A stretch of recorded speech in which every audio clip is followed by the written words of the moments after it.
Hey guys, welcome.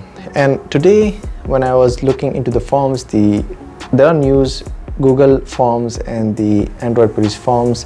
It can be seen that many users who have pre-ordered the Google Pixel 5, specifically that model, the first way of shipment, the first customers to receive it, those complaints start rising in those forms. Now the complaint is specifically for the screens that are protruding outside the frame or the body. You can see the photos, it's already out in the internet, anybody can check that out.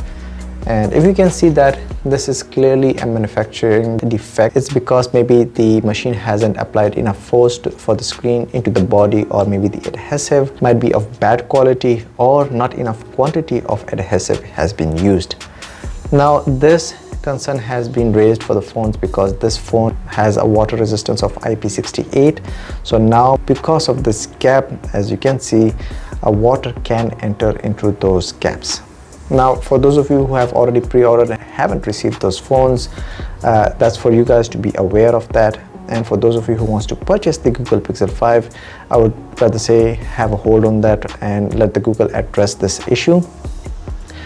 If you guys found this helpful, do give a like and subscribe to this channel for more contents like this, more reviews. You can check it out, and see you guys in the next video.